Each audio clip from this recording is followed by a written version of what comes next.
So a few weeks ago, I had the chance to hop on a call with a subscriber from this channel. He's a doctor and was looking for feedback on his podcast idea. And I realized while we were talking, we uncovered this one point that in 8 years of podcasting, I believe this is the one variable that makes or breaks successful shows. In 2016, by the way, I started my very first podcast called The Airborne Mind Show. And within 1 year, I was able to land my dream internship and dream job with my podcast. Then in that dream job, I helped my boss, who's a professional athlete, launch his podcast, which went on to do millions of downloads. And then in 2020, I went all in on my production company called Pod Mahal, where I get to test all of these strategies on my own shows and my client shows day in and day out. So as I'm thinking about all of the shows that did really well and then the ones that did not, this one variable was the thing that probably separated the two the most. And the main thing here is regarding who you are speaking to. One of the first variables that I wanted to really nail down with this doctor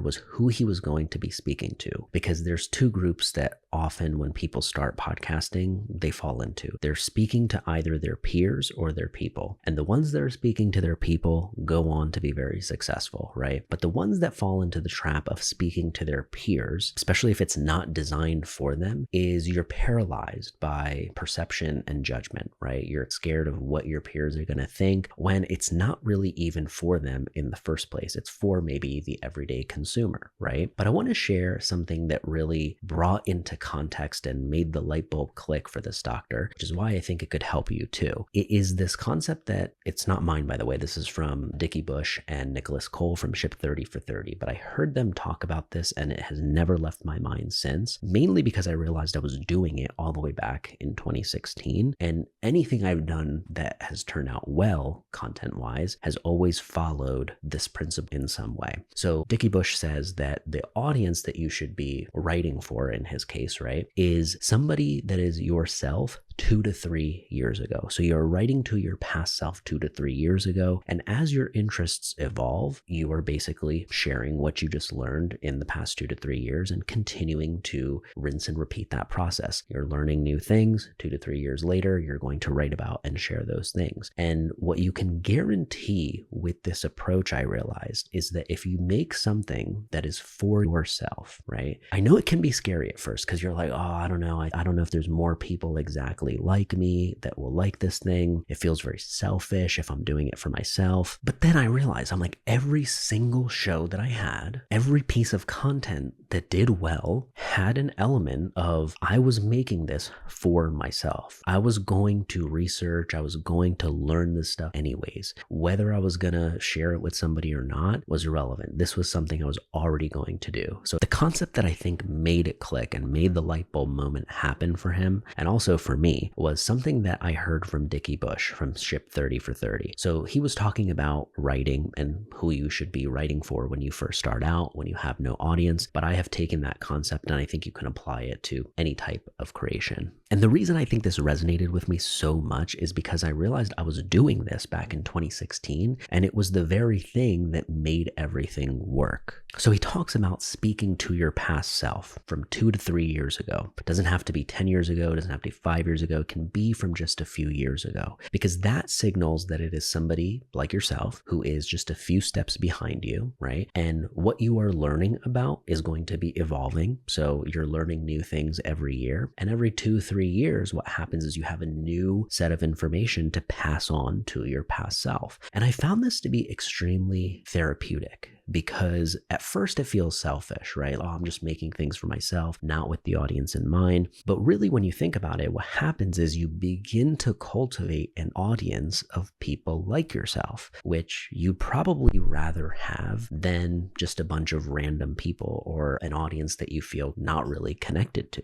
Because in the long run, it's going to be harder and harder for you to be in their shoes and continue to read their minds and create the things that they would like. The reason this concept is a game changer is because if you try to build out things for an imaginary avatar, it's very difficult to accurately predict what their hopes and dreams are, what their fears are. And remember, you need to know that stuff so you can build a product that really serves those things. But if you are creating something for yourself, it's very easy now to answer the question, hey, would Misbah 2 years ago have thought this is cheesy? Yes. Okay, then don't make it. Would Misbah 2 years ago have clicked on this and listened to it? Yes. Okay, then we should do it. And I remember when I was stressing this point to the doctor, he basically was like, okay, so he hit me with this question. So I remember halfway through the conversation, the doctor really got it and was like, wow, so this is something that's really important to you. If it's not going to appeal to my past self, don't even go near it. And I'm like, yeah, that's how strictly you should be taking this, because if you create something that you wouldn't have liked, but you're guessing that some random person will, there are people out there that will probably consume it, right? But it will not have the resonance that it would have had if you made it for yourself. I think there is just a therapeutic quality to this approach of making something for your past self that even when no one's watching, it doesn't feel like a waste. It feels like you are improving your own retention, your own recall. You're revisiting a lot of your own lessons and solidifying them in this process of actually sharing it to your past self. And it also takes away a lot of the fear when you're staring down the barrel of a camera and trying to figure out what to say and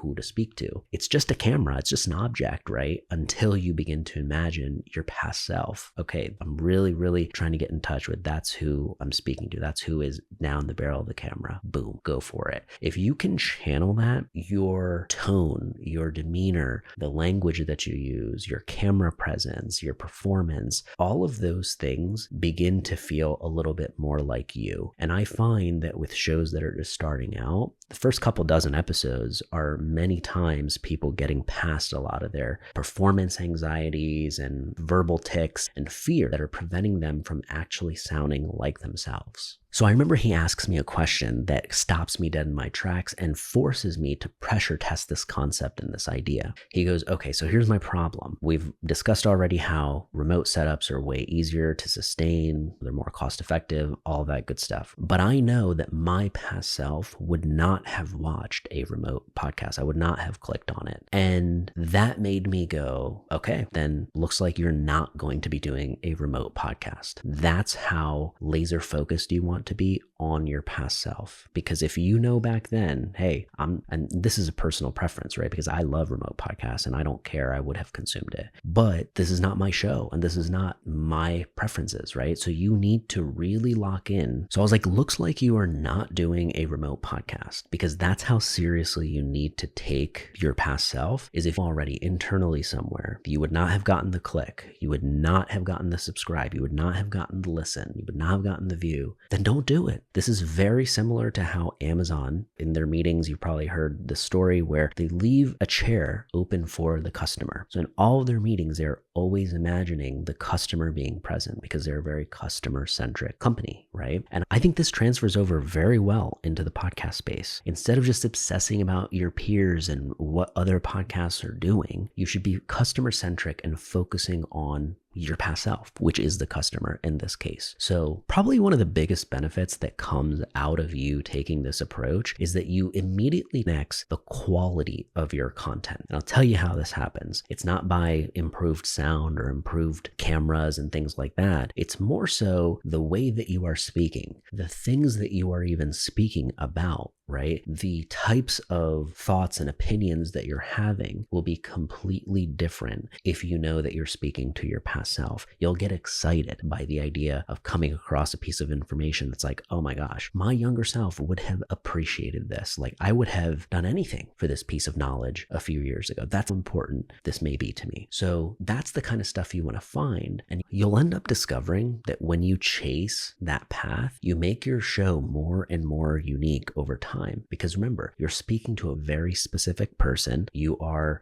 going to find that if you do this repeatedly, over time, what happens is you begin to get the type of feedback where people say that you're reading my mind. I'll tell you why I think this is so essential to incorporate before it gets too late. Because the way that business is trending in the next 10 years, 20 years, we're getting more and more into the realm of wanting to know that the person who's selling us the thing is scratching their own itch. They have used this to solve their own problem. It's connected to them in some way, right? Versus if you look at business 50 years ago, 100 years ago, like I'm going to open up a steel manufacturing plant. right? Okay, what's the storyline there? Why are you doing that? Oh, because it's going to make me a lot of money. Or, oh, like it runs in the family, right? It was easier maybe back in the day to get away with being a part of businesses that had no emotional attachment to you, and maybe that you had zero interest in as well, right? It was just a pure profitable opportunity, and that was the reason you were going after it. Now, people can sniff that out, right? People can sniff out if you're just doing this podcast because you want to make money from it or you want to have some ulterior motive, right? So the only safe solution is to really lock in on something that is timeless, which is you, right? Your audience might change if it was a steel manufacturing plant that you were running, right? But you are a constant that you can always look back and go, okay, 2 years ago, would I have found this useful? And as you're continuing, okay, you buy things on the internet, right? You can probably attest to this. You want to feel that the person selling you something has some personal connection to it. It makes you feel better about your purchase. And so podcasts work the same way. If you're just making something because you see it as an opportunity and it has no connection to you whatsoever, people feel that, right? So the quality of your content 10x's almost overnight because you just speak differently. Your tone is different. Your ideas are different. Because podcasting is typically done once a week or twice a week at most, you're going to have limited opportunities if you choose a bad idea, right? So if you go after a bad idea that would not have resonated with your past self, you now have to wait another 7 days before you take a shot at replacing that, right? And surpassing it maybe. So the safest thing that you can do is build a body of work for your past self. And this allows you to let go of the downloads, let go of the views because they will come, because you're going to have a binge factor. That if you came across this, you would binge 3, 5, 10 different episodes here because they all just look so good to you. They all answer questions in your mind that you likely would even have paid for at that time. That's the kind of content that you want to make on your podcast and who you want to make it for. Because anything less than that is just going to be another rep that you did. It might have a little bit of traction, but it's not going to get the level of reach that you're looking for long term. It's not going to stand the test of time. And that is something that's really important with podcasting versus something like Instagram. Cool, you can make a post about a trend and not look back at it 3 years later or even 3 days later. But with podcasts, there's something about it where you're putting your name into it, you're putting your soul into it. You want it to be something that you can look back 3 years later, 5 years later, and still be proud of. You can still be proud of this effort. You can be proud that you did this research, that you discovered, researched, and curated this stuff for your past self. What a generous act. We all have different interests, different preferences, different opinions, even if it is in the same field about the same thing, right? So what happens here is when your past self, the main audience, the main avatar that you are building for, you automatically have this advantage of escaping the competition. You are no longer competing with other random podcasts or other people in your industry. You are carving more and more of a unique space for yourself because you're so laser focused on your past self. You're answering the questions that your past self would have happened. You're alleviating the fears and pains that your past self would have had. You are speaking to some of the hopes and dreams that your past self would be dreaming about. And a lot of times it's trying to give yourself the experience that you've had through content. So you've probably listened to podcasts like me where I have felt very seen and heard. I'm like, wow, this person said this thing exactly in the way that I had been imagining it. A great example is the concept I referred to earlier, Dickie Bush's concept of making and writing things for your past self 2 to 3 years ago. That is something that really resonated with me to where I still remember it. I still talk to people about it. I use it day to day. And you know how good that feels when you discover a piece of information that's so useful to you, right? So you want to get yourself hooked on creating that kind of stuff for your past self. Because what this also does as a byproduct is it actually, a signal to pay attention to see if this is working will be when people start reaching out to you with messages and feedback and comments, saying things along the lines of, hey, it feels like you're reading my mind, it feels like you've bugged my house. Every time I think of a new issue or I encounter a new problem, like you have an episode on that thing.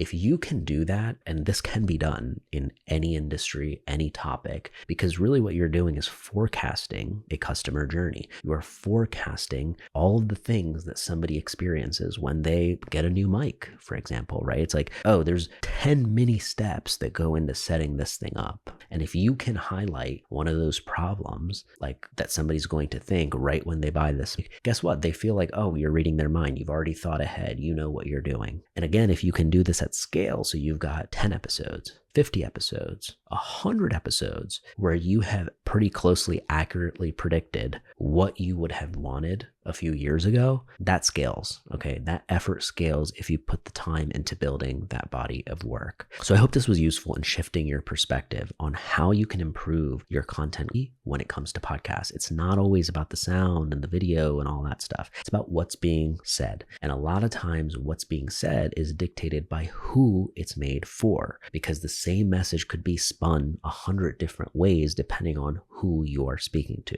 So one thing I do immediately after you stop watching this video is create a new note and start jotting down hopes and dreams and fears and pains. If you jot down those 4 things for your past self, you'll find that you have an endless bank of content that you can be making, whether it's in the form of podcasts or YouTube videos or social posts. You now have a theme, you now have proven topics because you're not just guessing. There's something odd about this. Rick Rubin even talks about how like the audience comes last. The audience wants you to make what's important to you. Okay, they don't want you to just keep asking them, hey, what should I talk about? Hey, what should I cover this week? That's useful sometimes, but in a lot of cases, your audience is coming to you because you've done the work to predict their hopes and dreams, their fears and pains, and you've done it in a way that they resonate with. It's like when a comedian comes on stage, if they come out and they're like, hey, I want to please you, you tell me what would make you laugh, it immediately makes the audience just turn on the comedian, right? Versus if the comedian comes out and they're just themselves already, they're talking about things that are funny to them, things that they like, the audience follows that energy. They follow that lead. And what's weird is that can't be manufactured. You can't manufacture that interest a lot of times because people are more socially and emotionally intelligent than they've ever been before. If you are lying about if something is interesting to you, that does show a little bit, right? So there's this weird balance of, yes, we are making this for other people. We want them to enjoy it. But the way that we do that is ultimately turning it back on ourselves, right? What would we enjoy? Can we make something that passes our bar of something we would listen to? Because if you've done that, then you can guarantee, hey, if I want this for myself, I also might want this for you. There's this odd thing that happens when you begin to look at your own standards and go, is this good enough for me? Would I consume this a few years ago? And if it passes that test, you feel more confident of it being worthy for somebody else to consume as well. I don't know about you, but a lot of times when we're starting something new, a big part of it is that we don't feel like we're creating something that's worthy for other people to listen to, right? You want to improve your quality. You want to make it good. And so the way to make it good, and even better than good, make it great, is by making something that would excite you first. And if it excites you in today's world, we know that there are 10 more people, 100 more people, 1,000, tens of thousands more people at minimum. You just have to go and find them. But at least now you have something worthwhile to do it with. If you have any questions or comments, I would love to hear from you. Drop one below and check out the links in the description below. There's probably some useful things in your journey that might help you along the way. I try to keep it up to date with free and paid tools that will be worthwhile for your time. But I appreciate you hanging out, spending time with me today, and I will see you on the next one.